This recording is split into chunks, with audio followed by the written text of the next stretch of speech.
Listen up. Consistency is not a habit, it's an engineered machine.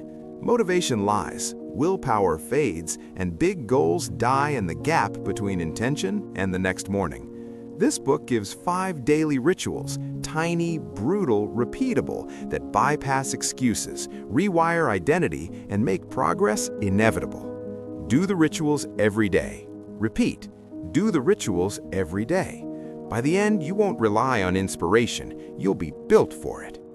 Chapter 1. Stop chasing motivation. You have a choice. You can wait for inspiration, or you can build a system that forces action. That decision determines everything. Most people wait. They say, "I'll do it when I feel like it." They watch the clock, they watch their mood, they wait for a spark. Motivation shows up sometimes, more often it does not. And every time it doesn't, a plan dies. Here's the brutal truth. Motivation is unreliable. Motivation is a mood. Moods change. Moods lie. If you depend on mood, you will be inconsistent, period. That's the key. Don't depend on mood, depend on design. Design your day so action becomes automatic. Design a tiny ritual that requires no emotion. Start with this example. Morning joggers who succeed do one simple thing. They commit to 1 minute. 1 minute of walking or jogging. Not a marathon, not an hour, 1 minute. They put on shoes, they step outside, they move for 60 seconds. 1 minute breaks the paralysis. 1 minute builds a loop. 1 minute creates momentum. Don't wait, begin. Don't wait, begin. Don't wait, begin. You see the difference? The barrier is tiny. The result is huge. Small action removes the permission problem. You don't need their permission. You don't need the perfect playlist. You don't need the right weather. You don't need a stamp of approval. You need a tiny, repeatable start. So how do you do this? Real, practical steps, no fluff. Step 1. Pick one micro action. It must be so small you cannot refuse it. Open 1 page, do 1 push-up on your knee, write 1 sentence, spend 1 minute on your project. Make it small, make it specific, make it unavoidable. Step 2, create an unbreakable cue. Put your running shoes by the bed, place your notebook on your pillow, set an alarm labeled Start 60 seconds. A cue is a visible command, it is not up for debate. Step 3, remove friction. Lay out your clothes the night before. Turn the phone screen down. Have the app already open. Decision makes you weak. Remove decisions. 1 choice, 1 path. Step 4, ship imperfect work. Do the smallest publishable unit. Post the short clip. Send the 1-paragraph email. Share the rough draft. Perfection is an excuse. Perfection is a luxury you cannot afford if you want results. Repeat this daily. Repeat until identity shifts. Identity is built by repeated action, not by nice intentions, not by pep talks, not by wishful thinking. You have a choice. Choose consistent small wins. You have a choice. Choose a system that does the heavy lifting for you. Pay attention to the language you use. Speak in the present tense. Say, "I do this every day," not "I will do it someday."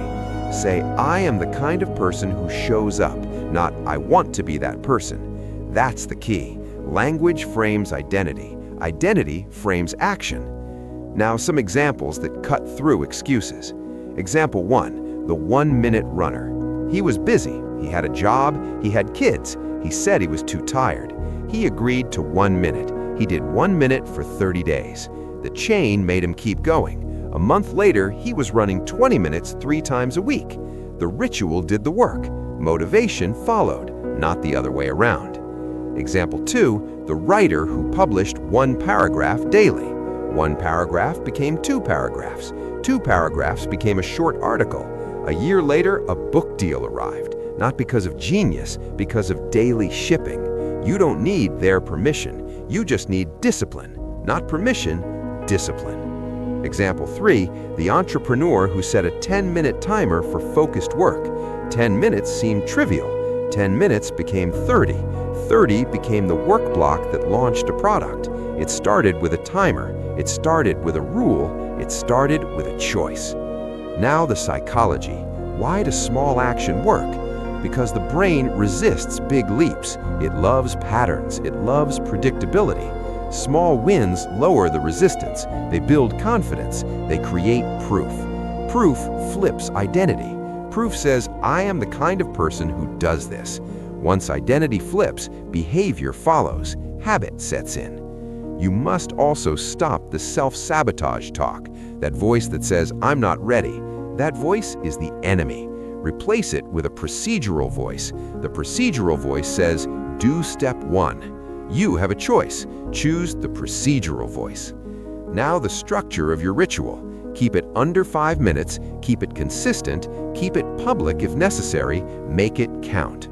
Template ritual. Cue, first minute, micro-ship, mark the win. Cue is visible trigger. First minute is start. Micro-ship is publish or act. Mark the win is check the box. Each element is simple. Each element is repeatable. Each element compounds. Measure progress in streaks, not in outcomes. Count the days you showed up. Track the chain. Protect the chain. A broken chain is a visible loss. You will fight to avoid that loss. Use that. Use that hunger. Say this out loud. Repeat it. I will do the smallest thing every day. Say it again. I will do the smallest thing every day. That's the key. Repetition builds force. Now common obstacles and how to beat them. Obstacle, I don't have time. Solution, do 1 minute. You have 1 minute, use it. Obstacle, I'm not inspired. Solution, inspiration is optional. Choice is mandatory. Choose anyway. Obstacle, I don't know where to start. Solution, start with the smallest possible action, then repeat. A final warning, don't mistake activity for progress. Don't confuse busy work with ritual.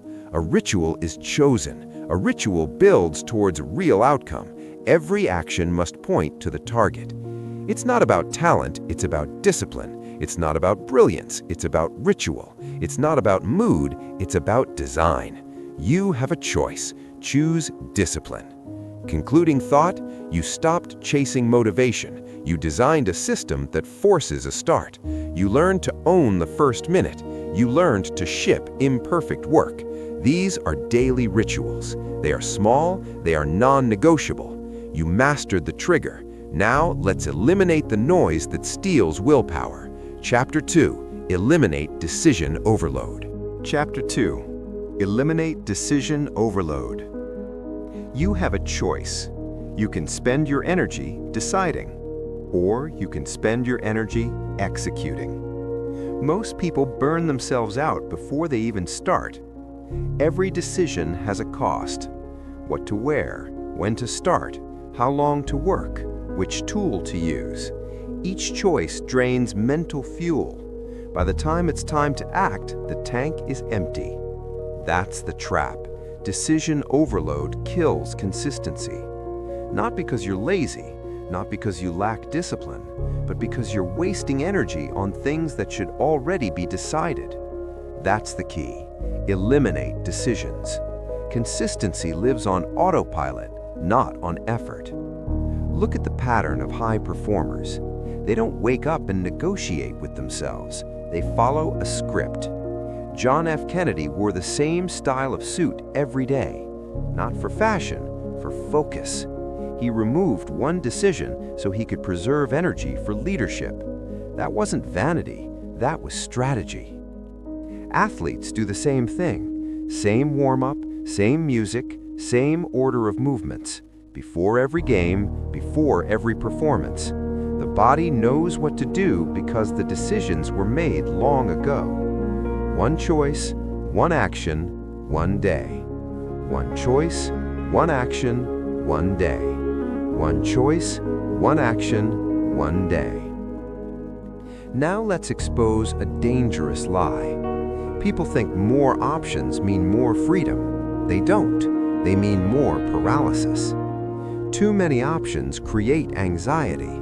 Anxiety leads to avoidance. Avoidance leads to guilt. Guilt leads to quitting. You break that loop by shrinking choices. Instead of asking, "What should I work on today?" you ask, "What is today's non-negotiable?" One task, one target, one finish line. Instead of asking, "How long should I work?" you ask, "What did I pre-decide?" Follow the script, trust the system. Real-world example. A professional trainer wakes up at the same time daily. Same clothes, same warm-up, same workout template. He doesn't decide, he executes. That's why he's consistent. Another example. A writer who failed for years stopped choosing topics every day. She created a list of 30 prompts. Each morning she opened the next one. No thinking, no fear. A year later, she had a finished manuscript. You don't need their permission. You don't need variety. You need momentum. One choice, one action, one day. Now let's talk about willpower. Willpower is not infinite. It's a battery. Every decision drains it. Save it for execution, not debate. If your ritual requires too many choices, it's broken. If you feel resistance before you start, it's broken. Your job is to simplify until starting feels stupidly easy. Do this exercise today. Write down your ritual. Circle every place where a decision exists. Time, duration, location, tool, content. Now eliminate or pre-decide each one. When will you start? Write the time. How long will you go? Write the number. What will you use? Choose one. What is the rule? Make it binary. Binary beats emotional. Yes or no. Start or don't. No gray zone, no negotiation. Say this out loud. I already decided. Say it again. I already decided. That sentence kills hesitation. This is not about control. It's about protection. You're protecting your energy. You're protecting your streak. One choice, one action, one day. Here's the final test. If someone watched your day, would they see a pattern or would they see randomness? Patterns build identity. Randomness builds excuses. It's not about intelligence, it's about structure. It's not about freedom, it's about discipline. You have a choice. Choose simplicity. Concluding thought. You removed the noise. You pre-decided your path. You stopped negotiating with yourself. Your ritual now runs on autopilot. You eliminated decision overload. Now let's install the switch that forces action every time. Chapter 3. Build atomic triggers. You have a choice. You can rely on memory, or you can rely on a trigger. Memory fails. Triggers don't. Most people think consistency is about self-control. It's not. Consistency is about being prompted at the right moment. That's the key. Action follows cues. No cue, no action. Strong cue, automatic action. A trigger is a tiny signal that tells your brain now. Not later, not soon, now. When the trigger appears, the ritual begins. No discussion. Cue equals action equals repeat. Cue equals action equals repeat. Cue equals action equals repeat. Look at how habits already run your life. You hear a notification, you check your phone. You smell food, you start eating. You sit in a certain chair, you open a certain app. Those are triggers. They work whether you want them to or not. Your job is to build triggers on purpose. Let's start with a simple visual trigger. A shoe by the door, a notebook on the keyboard, a water bottle on the desk. The object becomes a command. When you see it, you act. No thinking, no delay. That's the rule. Now, auditory triggers. A phone alarm labeled "Start 1 minute." A specific song that plays only when you work. A countdown timer that ends with action, not snoozing. Sound bypasses logic. It goes straight to behavior. Use it. Then, digital triggers. Calendar reminders, task notifications, app blockers that unlock only one tool. Technology already controls you. Now make it work for you. Cue equals action equals repeat. Now, the famous example, Jerry Seinfeld. He wanted to write every day, so he used a calendar. Every day he wrote, he drew a big red X. The goal wasn't writing genius material. The goal was not breaking the chain. That red X became the trigger. See the calendar? Write. See the chain? Protect it. That's the key. Triggers don't inspire, they compel. Another example, entrepreneurs who use a single alarm. The alarm rings, they open one document, they work on one task. No multitasking, no scrolling, one action. The alarm is the boss. You don't negotiate with the boss. Cue equals action equals repeat. Now let's design your atomic trigger. Step 1. Choose one cue, only one. Too many cues create confusion. Step 2. Make it obvious. Invisible triggers fail. Big, bright, loud, hard to ignore. Step 3. Pair it with one action. Not a list, not a plan. One physical movement, one digital click, one first step. Step 4. Repeat it at the same time in the same place. Consistency strengthens the neural link. Randomness weakens it. You have a choice. You can wait to remember, or you can engineer reminders that force movement. Most people forget. They forget because life is noisy. Triggers cut through noise. Now let's talk about trigger mistakes. Mistake 1. Vague cues. If I feel ready, that's not a cue. When I have time, that's not a cue. A cue must be concrete. Mistake 2. Too much action. A trigger should start the ritual, not finish it. Open the file, don't finish the project. Start small. Mistake 3. Ignoring the cue. The first time you ignore it, you weaken it. Triggers only work if they are obeyed. That's the discipline. Follow the cue every time. Say this out loud. When I see the cue, I act. Say it again. When I see the cue, I act. Cue equals action equals repeat. Here's a practical exercise. Look at tomorrow. Choose the exact moment you want your ritual to start. Place the cue there tonight. Set the alarm, place the object, prepare the environment. When the moment comes tomorrow, do not think, do not feel, act. You don't need their permission. You don't need to be ready. You need to follow the cue. Over time, something powerful happens. The cue alone creates tension. You feel uncomfortable not acting. That's habit forming. The ritual begins to pull you instead of you pushing it. That's when consistency becomes automatic. Cue equals action equals repeat. Final warning. If your cue is weak, your ritual will fail. If your cue is strong, your discipline becomes effortless. Concluding thought. You installed the switch. You built the signal that forces a start. You no longer rely on memory or mood. You built atomic triggers. Now it's time to remove the final excuse, waiting to feel ready. Chapter 4. Ship before you feel ready. You have a choice.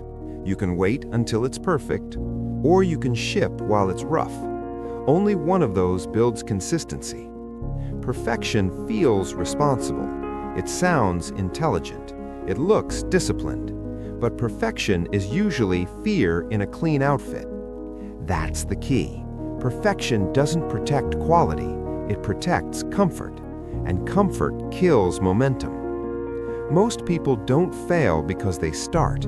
They fail because they delay. They wait for clarity. They wait for confidence. They wait for the perfect hour. That hour never comes. Ship now, improve later. Ship now, improve later. Ship now, improve later. Consistency is built through output, not preparation. Action creates feedback. Feedback creates improvement. Improvement creates confidence. Waiting creates nothing. Look at real creators. Writers who publish 300 words a day don't wait for brilliance. They write tired, they write messy, they write imperfect. The page fills, the habit forms, the skill sharpens. Creators who grow don't post perfection. They post rough cuts. They learn from response. They adjust and repeat. That's the loop. Ship, learn, adjust. Ship, learn, adjust. You don't need their permission. You don't need applause. You need reps. That's the discipline, not polishing, releasing. Now let's break the perfection trap. Perfection says, I'll start when I'm ready. Discipline says, I'll start and become ready. Perfection asks, what if they judge me? Discipline asks, did I ship today? Perfection focuses on outcome. Discipline focuses on process. You have a choice. Choose process. Ship now, improve later. Here's the rule. Every ritual must end with a shipped output. Not thinking, not planning, a visible result. A sentence saved, a file uploaded, a post scheduled, a workout logged. If nothing shipped, the ritual failed. That's the key. Shipping completes the loop. Without shipping, you're just warming up forever. Now the fear of being seen before you're good enough. That fear is universal. The difference is what you do with it. High performers ship through fear. Low performers wait for fear to disappear. It never does. Fear fades through exposure. Exposure only happens through shipping. Example, a writer committed to 300 words daily. No editing allowed, no deleting allowed. Some days were awful, some were decent. A year later, the average quality skyrocketed. Not because of talent, because of volume. Another example, a creator posted one rough video daily. No polish, no overthinking. The audience grew because consistency builds trust. People don't follow perfection, they follow presence. That's the truth. Presence beats polish. Ship now, improve later. Now, practical rules to enforce shipping. Rule 1. Set a minimum viable output. Decide in advance what shipped means. 300 words, 1 clip, 1 page. Clear, measurable, non-negotiable. Rule 2. Separate creation from refinement. Create fast, edit later. Never do both in the same session. Mixing them kills flow. Rule 3. Time box improvement. If editing is allowed, limit it. 5 minutes, 10 minutes, stop. Perfection has no finish line. Time does. Rule 4. Publish or save somewhere visible. Hidden work invites procrastination. Visible work demands accountability. Say this out loud. Finished beats perfect. Say it again. Finished beats perfect. You have a choice. Ship something small today, or protect your ego and produce nothing. Now let's deal with a dangerous excuse. I don't want to put out low-quality work. Here's the truth. Your early work will be low quality no matter what. Delaying doesn't fix that. Reps do. It's not about talent, it's about discipline. It's not about quality, it's about consistency. Ship now, improve later. Final mindset shift. You are not shipping to impress, you are shipping to train. Every output is a rep. Every rep strengthens identity. You become the kind of person who finishes. That identity compounds. Concluding thought. You stopped waiting. You shipped before you felt ready. You built momentum through imperfect action. Now it's time to lock in the moment that decides everything, the start. Chapter 5. Own the first minute. You have a choice. You can let the first minute drift, or you can own it. And that choice decides whether the ritual lives or dies. Most habits don't fail at the end. They fail at the start. They collapse in the first 60 seconds. That's the key. The first minute carries the most resistance. After that, momentum takes over. Win the first minute, and the rest follows. First minute wins. First minute wins. First minute wins. People think they lack discipline. They don't. They lack a designed start. They sit down and stare. They open a tab and hesitate. They think about how long it will take. The ritual dies before it begins. Your job is to eliminate hesitation. The first minute must be automatic. It must be simple. It must be so easy it feels ridiculous. Let's look at physical habits first. A push-up habit doesn't start with 20 push-ups. It starts with one knee push-up. Just one, on the floor, no timer, no pressure. That movement tells the brain we've started. Once started, stopping feels harder than continuing. That's human psychology. A walking habit doesn't start with 5 kilometers. It starts with stepping outside. Shoes on, door open, 1 step. First minute wins. Now, mental habits. A study session doesn't start with study for 2 hours. It starts with opening the book to 1 page. 1 page. Read 1 sentence. A writing habit doesn't start with an outline. It starts with typing 1 line. No editing, no deleting. 1 line. That's the rule. Start stupidly small. You have a choice. You can design a heavy start and struggle, or a light start and flow. First minute wins. Now let's break down how to design the first minute. Step 1. Remove difficulty. No complex setup, no multiple tools. Everything ready before the minute starts. Step 2. Make the action physical. Click something, move something, open something. Physical movement signals commitment. Step 3. Define the action clearly. Not work. Open the document. Not exercise. Do 1 knee push-up.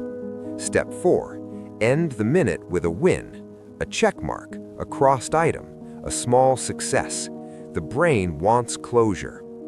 You don't need their permission. You don't need motivation. You need a designed opening move. First minute wins. Now let's expose why people resist the first minute. They think about the whole task. They imagine the entire workout. They see the full project. Overwhelm kicks in. You defeat overwhelm by shrinking the frame. You're not doing the whole thing. You're doing 1 minute. Say this out loud. Just 1 minute. Say it again. Just 1 minute. That sentence neutralizes fear. Now some real-world examples. A student struggling with focus committed to 1 minute of reading. Just 1 minute. Most days turned into 20, but even on bad days, 1 minute kept the streak alive. A professional who avoided workouts started with 1 stretch. 1 stretch became a routine. The body followed the cue. A creator blocked out a first-minute ritual. Open laptop, start timer, type anything. No thinking, no browsing. Output doubled in a month. Why? Because the first minute was owned. First minute wins. Now common mistakes. Mistake 1, making the first minute impressive. Impressive is heavy. Heavy creates resistance. Simple wins. Mistake 2, adding options. What should I start with? That question kills momentum. Pre-decide the first move. Mistake 3, skipping the win. If the first minute feels unfinished, the brain avoids it next time. End with closure. You have a choice. Design the start or fight yourself every day. It's not about strength, it's about design. It's not about willpower, it's about simplicity. First minute wins. Here's your assignment. Write down your ritual. Now write down the exact first minute.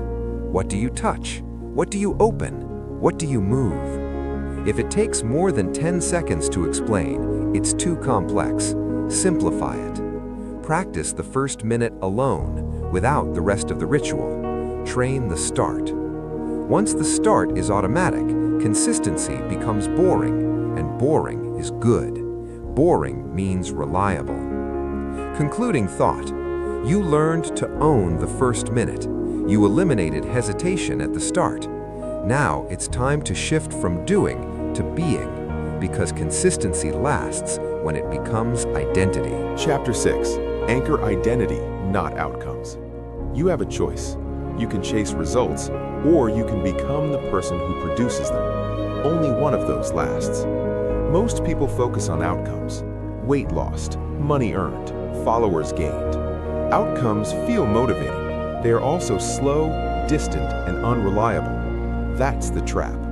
When results stall, motivation dies. And when motivation dies, the habit collapses.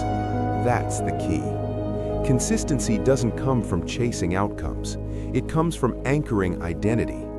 Identity is how you see yourself, and you will always act in alignment with who you believe you are, even when it's uncomfortable. Change the identity, and behavior follows. Say it out loud. I am the type who shows up. Say it again. I am the type who shows up. Say it until it sounds true. Now let's make this practical. Most people say, I want to write. That language puts the behavior in the future. It keeps it optional. A disciplined person says, I am a writer. Now the behavior is expected. Writers write. That's what they do. The identity demands action. That's the difference. You don't go to the gym to get fit once. You go because you are someone who trains. You don't save money once. You save because you are someone who plans. You have a choice. Adopt an identity or remain a wishful thinker. I am the type who shows up. Now how identity actually forms. Identity is not declared once. It is voted on daily. Every small action is a vote. When you show up for 1 minute, you cast a vote. When you ship imperfect work, you cast a vote. When you protect your ritual, you cast a vote. One vote doesn't change much. Hundreds of votes change who you are. That's the key. Small, repeated actions shift identity faster than massive goals. Now let's look at an example. A person says, I want to write a book. That's outcome-focused. The book feels heavy. The timeline feels long. The resistance grows. Now change the frame. I am a writer. Writers write daily. The daily action becomes small. The identity becomes strong. That person defends the identity with micro wins. 300 words, 1 paragraph, 1 sentence. Each win reinforces the story. This is who I am. Over time, not writing feels wrong. Skipping the ritual feels like breaking character. That's power. I am the type who shows up. Now let's remove a common misunderstanding. Identity is not pretending. It's not affirmations without action. It's not lying to yourself. Identity must be backed by behavior. Without action, identity collapses. That's why micro wins matter. They are proof. Proof convinces the brain. You don't need their permission. You don't need validation. You need evidence. Evidence comes from doing the work. Now the identity rules. Rule 1. Choose an identity tied to behavior, not outcome. Not I am successful. I am someone who works daily. Not I am fit. I am someone who trains. Rule 2. Make the identity specific. Vague identities don't guide behavior. I am disciplined is weak. I am the type who shows up every morning at 7 is strong. Rule 3. Defend the identity daily. Never miss twice. Protect the streak. The identity survives through consistency. Say it again. I am the type who shows up. Now let's talk about setbacks. You will miss days. You will slip. That does not destroy identity. Quitting destroys identity. Missing once does not. The identity-focused person says, I'm the type who shows up. I missed. I return. No drama, no shame, no spiraling. Return to the behavior. That's maturity. That's discipline. Now let's look at another example. A person wants to get in shape. They say, I want to lose 10 kilograms. Progress is slow. Motivation fades.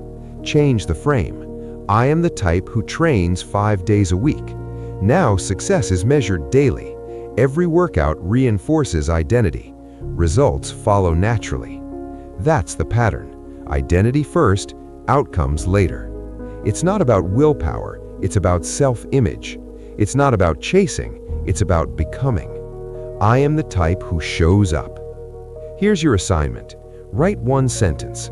I am the type who blank. Fill in the blank with a behavior you can defend daily. Now design a micro-ritual that proves it. 1 minute, 1 action, 1 win. When the ritual feels pointless, remind yourself, this is not about results, this is about who I am. That's the key. Concluding thought.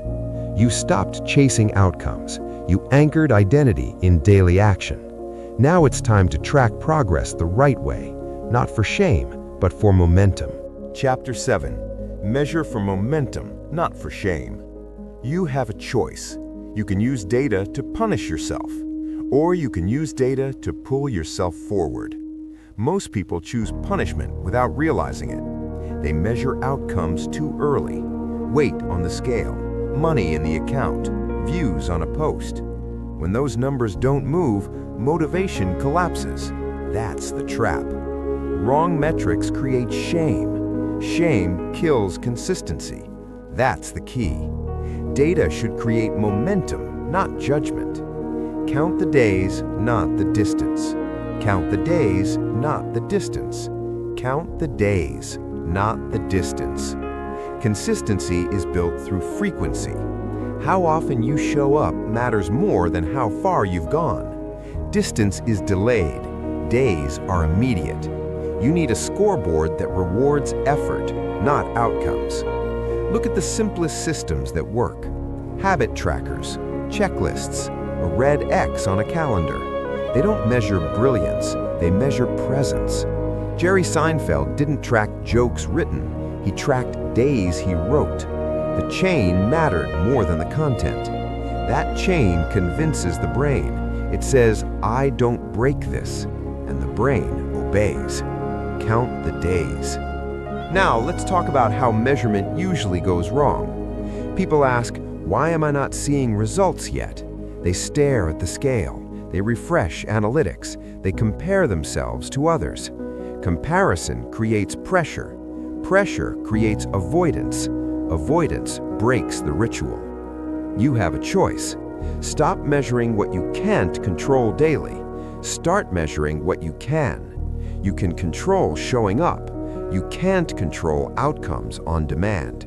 That's the discipline. Count the days, not the distance. Now, here's how to build a measurement system that works. Rule 1. Track one thing, not 10. One metric. Did you show up or not? Yes or no. Binary beats emotional. Rule 2. Make the tracker visible. Hidden trackers are ignored. Put it on the wall, on your desk, on your phone home screen. Visibility creates accountability. Rule 3. Update immediately after the ritual. Delayed tracking breaks the loop. Finish the ritual, mark the win. That mark matters. It closes the circuit.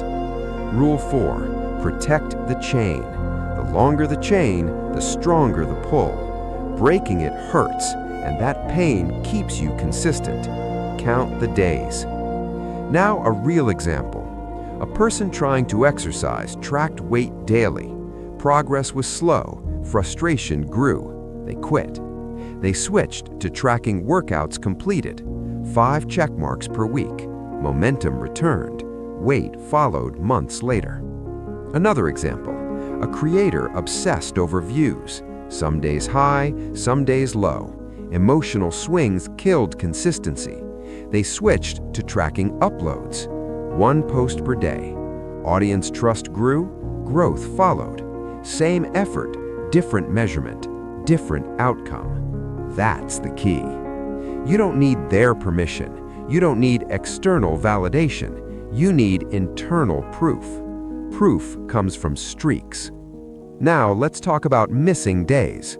You will miss. That's normal. The rule is simple. Never miss twice. One miss is a data point. Two misses is a pattern. If the chain breaks, rebuild it immediately. Don't spiral. Don't negotiate. Return to the ritual. Say this out loud. Count the days. Say it again. Count the days. Now, let's eliminate shame. Shame comes from unrealistic expectations. You thought progress would be linear. It never is. Measurement is not a verdict, it's feedback. Feedback guides adjustment. Judgment kills effort. So, when the chain is short, you don't quit. You shrink the ritual. You make it easier to show up tomorrow. That's maturity. That's discipline. Count the days, not the distance. Now build your system. Get a simple tracker today. Paper, app, calendar. Doesn't matter. What matters is that it shows a pattern. Patterns change identity. Every mark says, I am the type who shows up. Say it. I am the type who shows up. Concluding thought. You learned to measure progress the right way. You turned data into fuel, not shame. Now it's time to protect what you've built, because consistency dies when boundaries collapse. Chapter 8. Protect the ritual boundary. You have a choice. You can let life interrupt your ritual, or you can build guards that protect it. Consistency survives only when it is defended. Most people don't fail because they lack intention. They fail because they have no boundaries. Everything becomes negotiable, and negotiable things disappear. That's the key. Rituals require protection. This time is sacred. This time is sacred. This time is sacred. If your ritual can be interrupted, it will be. If it can be delayed, it will be delayed. If it can be replaced, it will be replaced. So you must build guards. A boundary is not a suggestion. It is a rule that removes debate. Look at professionals. Writers who finish books don't try to focus. They lock devices. They block the internet. They create a room where the only option is writing. Chefs don't decide what to chop when service starts. They prep everything in advance.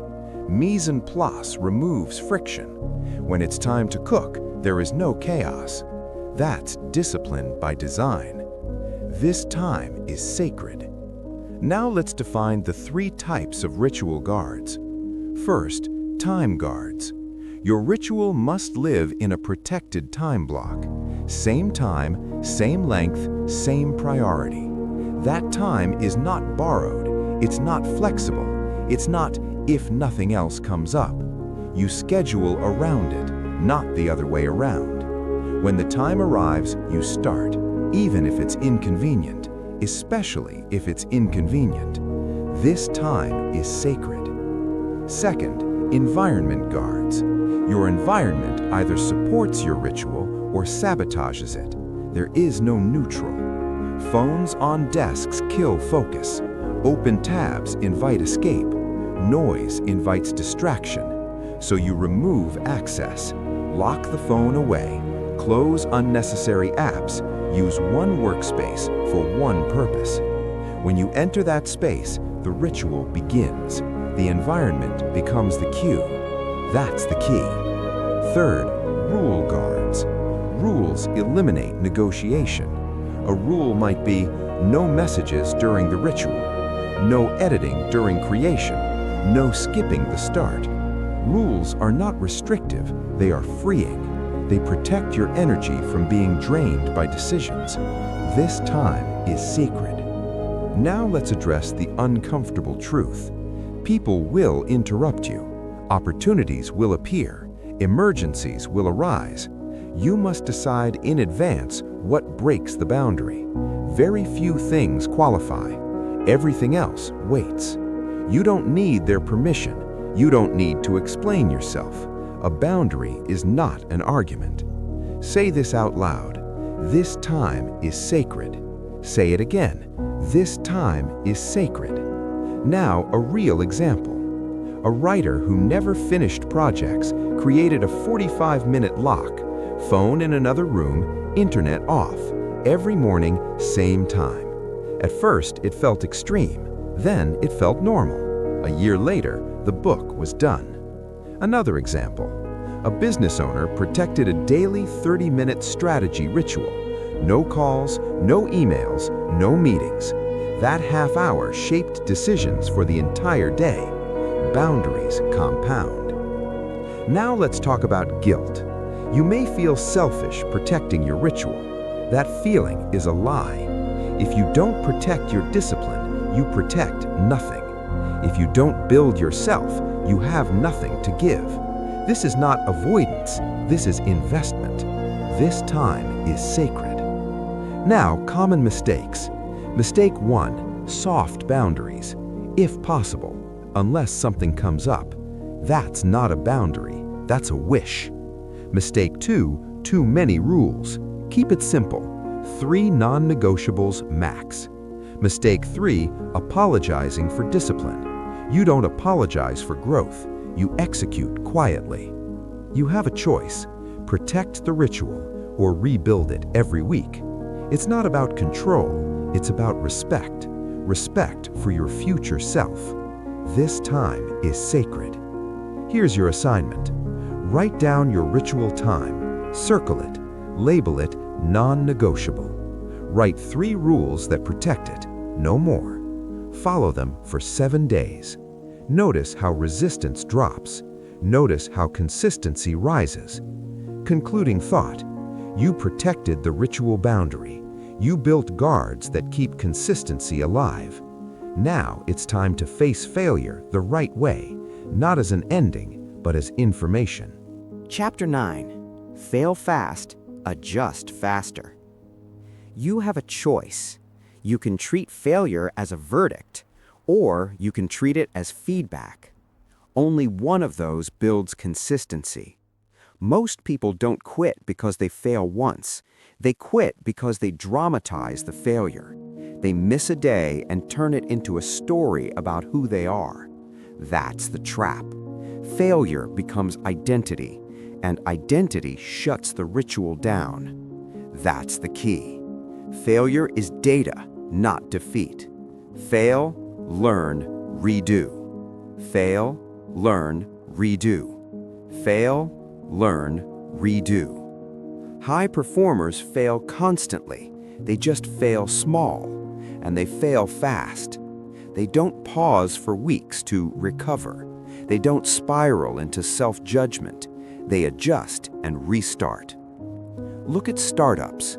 They launch a simple version. It doesn't work. They study the response. They change one variable and ship again. That cycle builds companies. Athletes do the same thing. A lift feels off. A race time drops. They don't quit the sport. They adjust technique, load, or recovery and test again. Failure becomes information. Fail, learn, redo. Now let's talk about how people usually fail. They miss one day, then they miss 2. Then they say, I'll start again next week. The gap grows, momentum dies. That's not failure, that's avoidance. The disciplined response is immediate analysis. Ask 3 questions. Why did I miss? What made it hard? What can I remove or shrink? No emotion, no shame, just data. That's the key. You don't need their permission. You don't need to feel good about it. You need to respond quickly. Fail, learn, redo. Now the most important rule. Never restart at the same size. If you failed, the ritual was too big. Shrink it. Cut the time in half. Reduce the output. Simplify the start. Lowering the bar is not quitting, it's strategy. A ritual that is too easy beats a ritual you avoid. Now, real-world examples. A startup planned weekly product releases. They missed deadlines repeatedly. They switched to daily micro-updates. Shipping resumed, progress returned. An athlete couldn't maintain a 6-day training plan. They dropped to 3 days. Consistency improved, strength followed. Same goal, smaller system. Fail, learn, redo. Now let's address the emotional response to failure. Failure triggers ego. Ego wants excuses. Ego wants to quit quietly. Discipline ignores ego. Discipline asks, what's the next smallest action? Say this out loud. Next smallest action. Say it again. Next smallest action. That sentence keeps you moving. Now the rule about restarts. Restart the next day. Not Monday, not next month, the next day. Speed matters. The longer you wait, the heavier the restart feels. Immediate restarts feel light. Fail today, restart tomorrow. Fail, learn, redo. Now a warning. Do not overanalyze failure. Analysis should take minutes, not hours. One insight, one adjustment. Overthinking is disguised procrastination. Change one variable, test again. That's how systems improve. You have a choice. Turn failure into fuel or turn it into a stopping point. It's not about perfection, it's about responsiveness. It's not about never failing, it's about never quitting. Fail, learn, redo. Here's your assignment. Think about the last ritual you dropped. Write down why it failed. Now redesign it to be half as hard. Start it tomorrow, no debate. Concluding thought. You learned to fail without quitting. You turned setbacks into adjustments. Now it's time to connect everything and turn daily discipline into an automatic identity loop. Chapter 10. Chain the rituals into an identity loop. You have a choice. You can treat discipline as separate tasks, or you can turn it into a single automatic loop. Only one of those lasts for life. Most people do habits in isolation. They start one, they drop one, they restart another. Everything feels fragile. That's the problem. Loose habits break. Linked habits lock in. That's the key. Consistency becomes inevitable when rituals are chained. One loop, one life. One loop, one life. One loop, one life. By now, you've built the pieces. You stopped chasing motivation. You eliminated decisions. You installed triggers. You shipped imperfect work. You owned the first minute. You anchored identity. You measured days. You protected boundaries. You learned to fail fast. Now, those pieces must fuse. Because a single ritual can still be skipped. A loop pulls you forward even when you're tired. A loop has momentum. Cue leads to action. Action leads to shipping. Shipping leads to tracking. Tracking reinforces identity. Identity demands repetition. That's the loop. One loop, one life. Let's look at a real example. Morning trigger.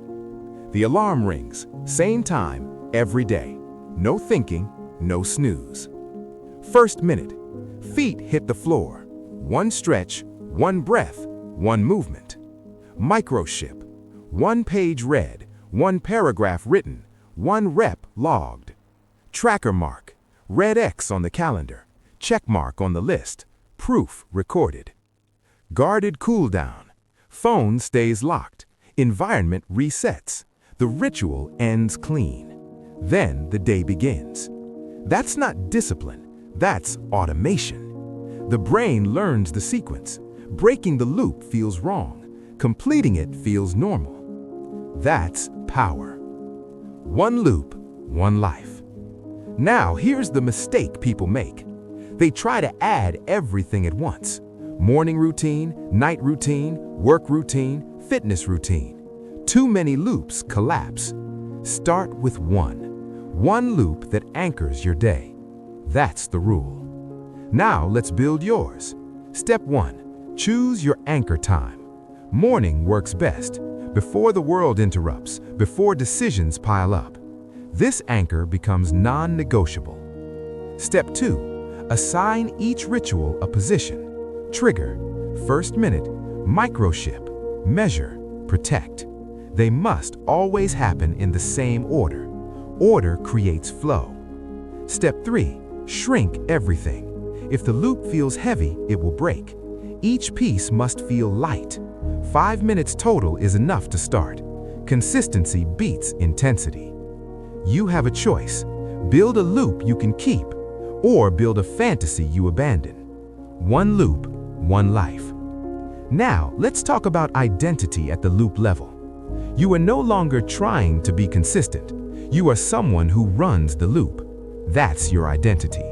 When the alarm rings, you don't decide, you execute the loop.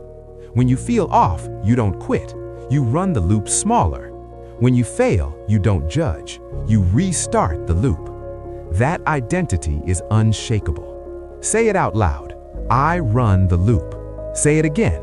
I run the loop. Now, let's address resistance. Some days you will not feel like doing anything. That's normal. The loop doesn't care how you feel. It only cares that you start. On bad days, you run the smallest version. 1 minute, 1 action, 1 mark. That keeps identity intact. Never skip the loop entirely. Shrink it. Protect the chain. 1 loop, 1 life. Now, a powerful shift happens over time. The loop begins to expand naturally. 1 minute becomes 10. 1 paragraph becomes a page. 1 rep becomes a workout. But you don't force expansion. It emerges. That's discipline without burnout. Now, let's look at long-term impact.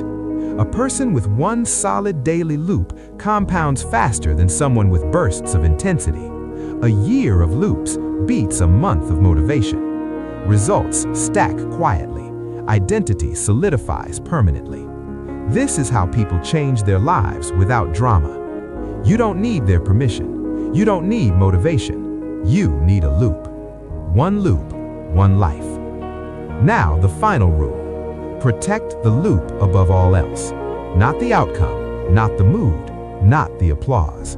If the loop survives, everything else follows. If the loop breaks, everything weakens. That's the hierarchy. Say it out loud. Protect the loop. Say it again. Protect the loop. Here's your final assignment. Tonight, design your loop on paper. Write each step in order. Make it small. Make it clear. Tomorrow, run it once. No perfection, no expansion. Just once. Then run it again the next day and the next. Do not chase results. Do not change tools. Do not add complexity. Run the loop. 1 loop, 1 life. Final thought. This audiobook was never about productivity. It was about identity. You don't rise to goals. You fall to systems. Now you have one. Run it daily. Protect it fiercely. Let it change who you are. 1 loop, 1 life.